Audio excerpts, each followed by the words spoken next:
अस्सलाम वालेकुम। अबरार रशीद आपकी खिदमत में हाजिर।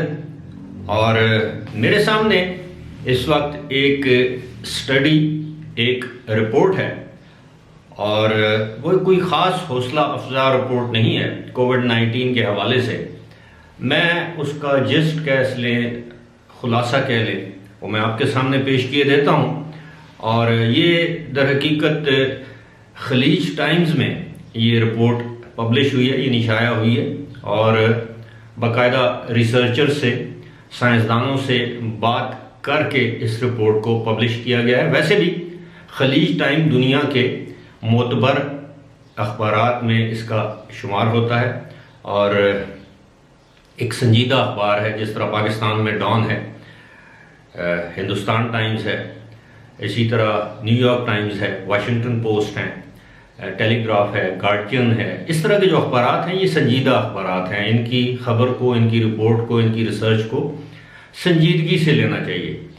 अब खलीज टाइम की इस रिपोर्ट में इस बात का इंकशाफ किया गया है। पहले तो ये सवाल पूछा गया है कि ये कोविड-19 की जो वबा है ये कब ख़त्म होगी, और फिर इसी रिपोर्ट में साइंटिस्ट ने, यानी साइंसदानों ने इसका जवाब इस तरह दिया है कि 2025 या उसके बाद। अब इस रिपोर्ट में बड़े दिलचस्प एदाद शुमार भी पेश किए गए हैं, बड़े दिलचस्प हकायक बयान किए गए हैं। जिनमें एक दो चीज़ों का मैं ज़िम्नन जिक्र करूँगा बड़ी जल्दी।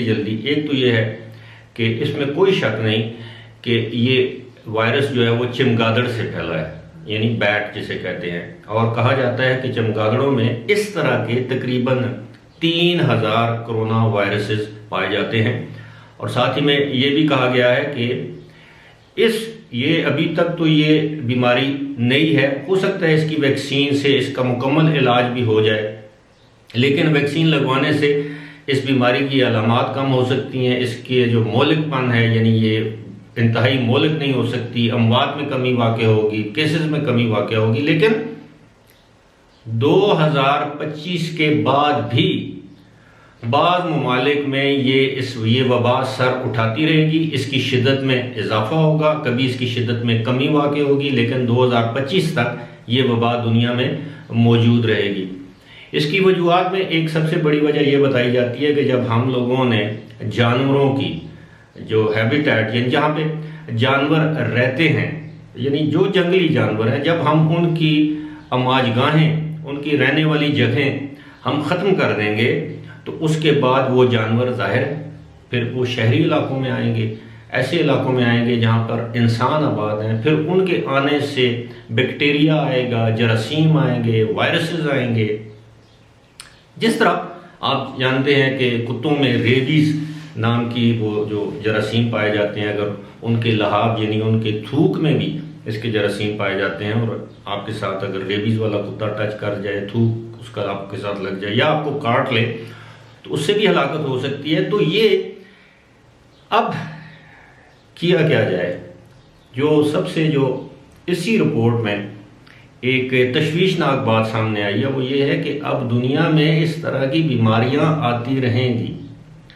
और ये जो अभी आप इंडिया की मिसाल ले लें, साउथ अफ्रीका की मिसाल ले लें, वहाँ पे अब ये जो नई मुख्तलिफ किस्म कोविड की सामने आई है, ये बहुत ज़्यादा डेडली है, मौलिक है, बहुत तेज़ी से फैलती है।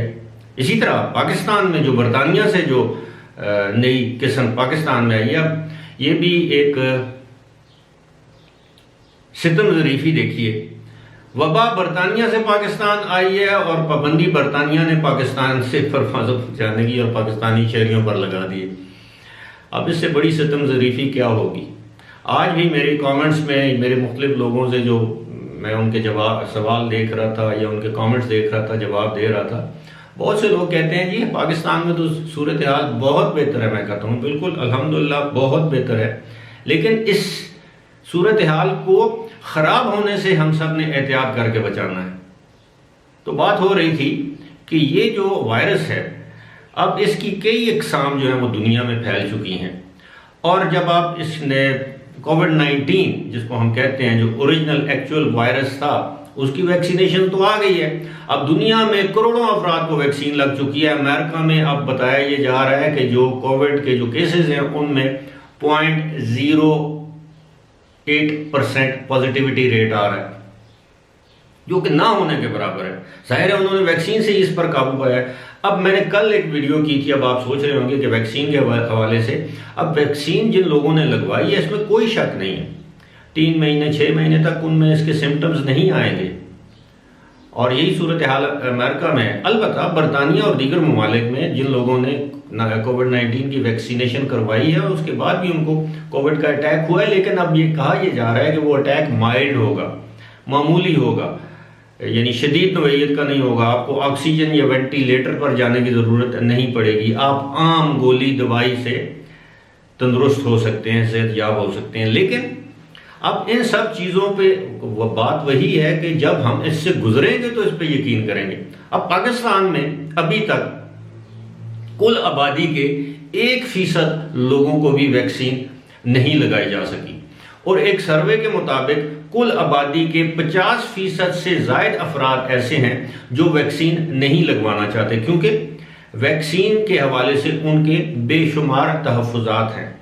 अच्छा, एक चीज़ और मैं अपनी गुज़श्ता रोज़ की वीडियो में उसको मेंशन करना मैं भूल गया था। आपको याद होगा हमारे बचपन से खसरे की वैक्सीन लगाई जाती है, टाइफाइड की लगाई जाती है, मलेरिया की लगाई जाती है, चिकन पॉक्स की लगाई जाती है, लेकिन ये वैक्सीन एक ख़ास अरसे तक कारामद होती है। जिन लोग बच्चों को खसरे की या मीज़ल्स की वैक्सीन लगाई गई है उनको दोबारा खसरा या मीज़ल्स हुआ है, चिकन पॉक्स हुए हैं, टाइफाइड हुआ है, तो ये कोई हतमी बात नहीं है। अब पाकिस्तान में आपको पता है पोलियो वैक्सीन के हवाले से बहुत ज़्यादा तहफ़्फ़ुज़ात हैं कि ये मुसलमानों की नस्ल को रोकने के लिए या उनकी नस्ल को आगे ज़्यादा ना बढ़ने के लिए इसमें ऐसे अज्जा शामिल किए गए हैं कि मर्द और औरत में जो औलाद पैदा करने की जो सलाहियत है जो कुदरत ने दे रखी है उसमें कमी वाक़ हो जाती है।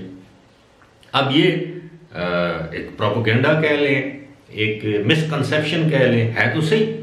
अब इसी तरह पूरी दुनिया में ये जो कोविड की जो वैक्सीन है इसके हवाले से बहुत से खदशात पाए जाते हैं, बहुत से तहफ़्फ़ुज़ात पाए जाते हैं, और यही वजह है कि दुनिया में किसी मुल्क में ये कानून नहीं है। आप कानूनन किसी को मजबूर नहीं कर सकते वैक्सीन लगवाने पर, लेकिन आप इस तरह के हालात पैदा कर सकते हैं कि वो लोग जो हैं आपके जो शहरी हैं, मुल्क के जो शहरी हैं, वो वैक्सीन लगवाने पर मजबूर है। मिसाल के तौर पर जिस तरह मैंने उस दिन एक वीडियो की थी जिसमें मैंने जिक्र किया था कि यूएई की हुकूमत अब इस बारे में संजीदगी से सोच रही है, बल्कि असूली तौर पर उन्होंने फैसला कर लिया है कि जो लोग वैक्सीन नहीं लगवाएंगे उनको किन किन पाबंदियों का सामना करना पड़ सकता है। वो किसी पब्लिक प्लेस पे नहीं जा सकते, किसी शादी को अटेंड नहीं कर सकते, किसी बैंक में नहीं जा सकते, किसी सिनेमा घर में नहीं जा सकते, किसी एयरलाइन में ट्रैवल नहीं कर सकेंगे, और बहुत से मसाइल उनके लिए पैदा किए जा सकते हैं। अब तो सुनने में ये आया है कि तकरीबन 10 मिलियन 1 करोड़ अफराद को वैक्सीन की पहली डोज यूएई में लग चुकी है,